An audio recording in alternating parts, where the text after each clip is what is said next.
Indeed, I have not mentioned the most important one of all." "What is that, Harry?" said Dorian listlessly.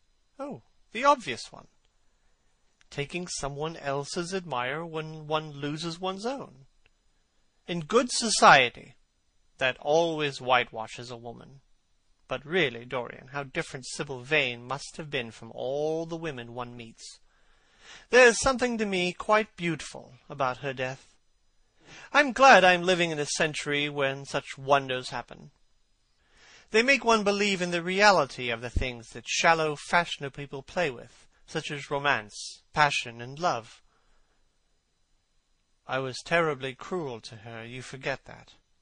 I believe that women appreciate cruelty more than anything else.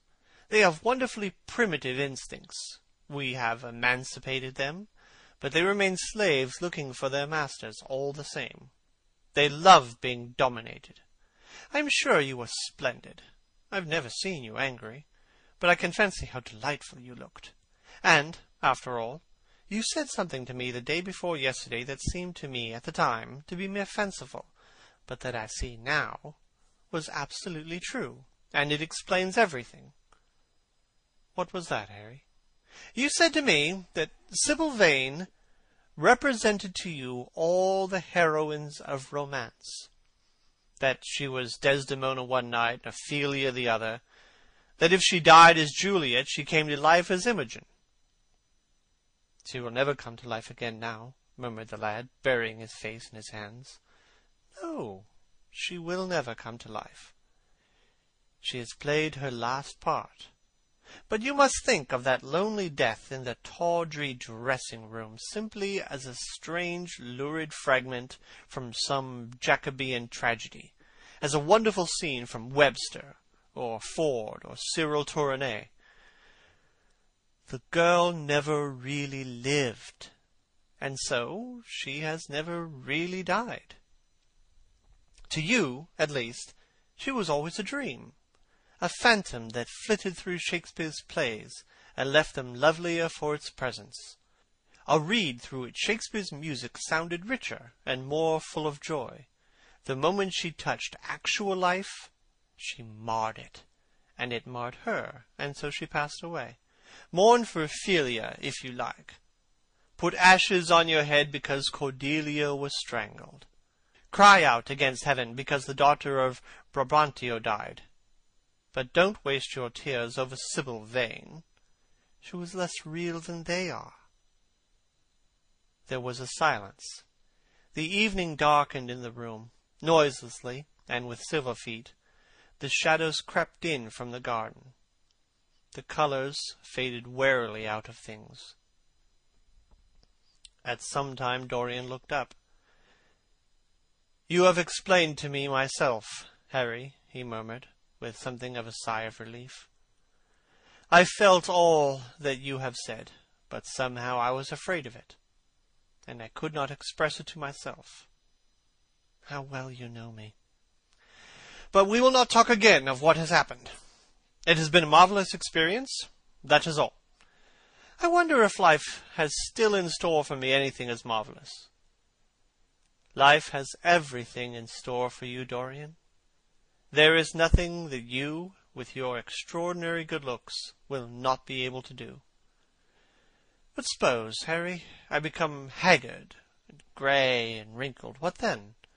"Ah, then," said Lord Henry, rising to go, "then, my dear Dorian, you would have to fight for your victories. As it is, they are brought to you. No, you must keep your good looks. We live in an age that reads too much to be wise, and thinks too much to be beautiful. We cannot spare you. And now you had better dress, and drive down to the club. We are rather late, as it is." "I think I shall join you at the opera, Harry. I feel too tired to eat anything. What is the number of your sister's box?" 27, I believe.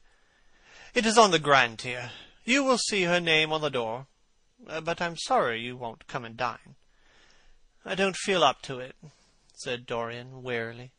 "But I am awfully obliged to you for all that you have said to me. You are certainly my best friend. No one has ever understood me as you have." "We are only at the beginning of our friendship, Dorian," answered Lord Henry, shaking him by the hand. "Good-bye.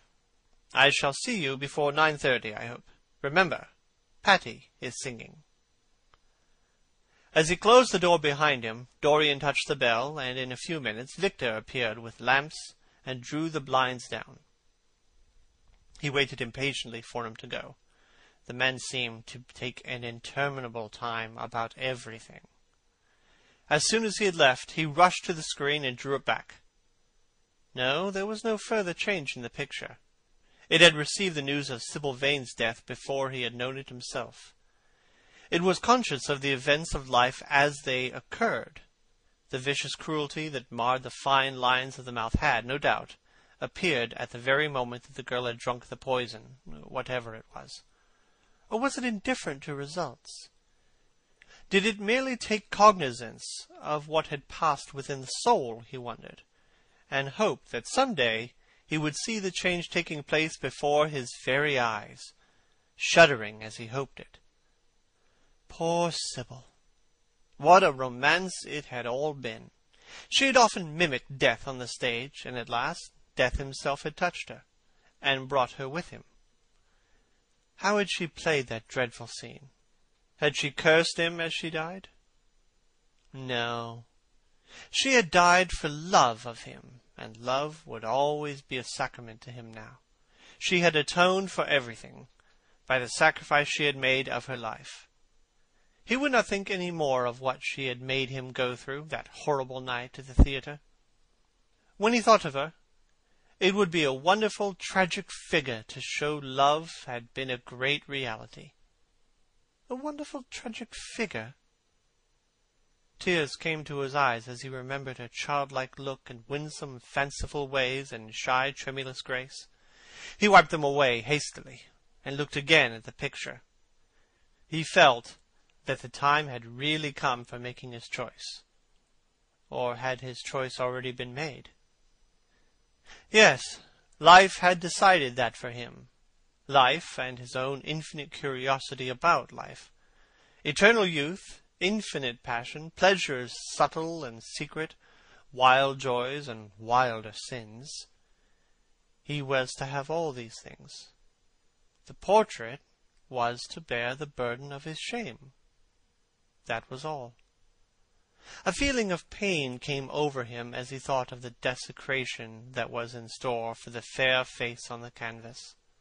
Once, in boyish mockery of Narcissus, he had kissed, or feigned to kiss, those painted lips that now smiled so cruelly at him.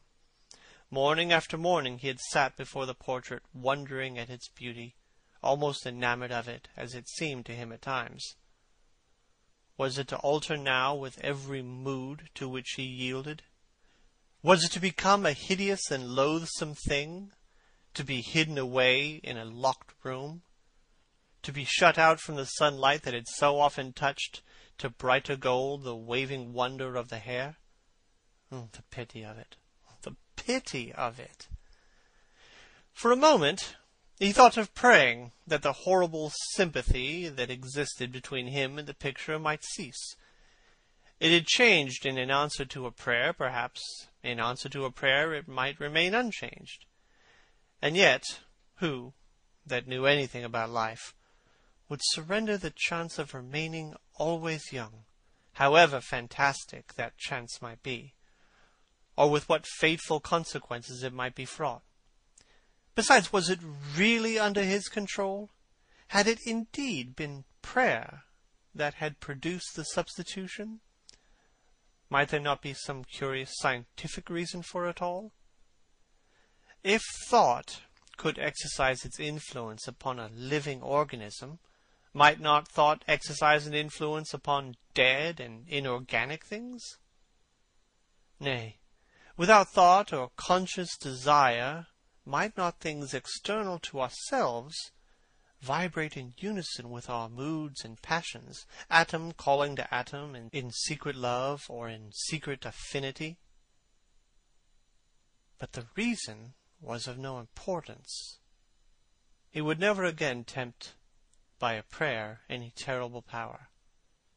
If the picture was to alter, it was to alter. That was all.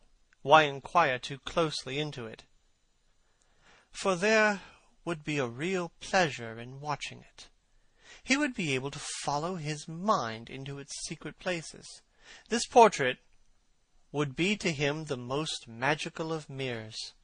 As it had revealed to him his own body, so it would reveal to him his own soul. And when winter came upon it, he would still be standing where spring trebles on the verge of summer. When the blood crept from its face and left behind a pallid mask of chalk with leaden eyes, he would keep the glamour of boyhood. Not one blossom of his loveliness would ever fade.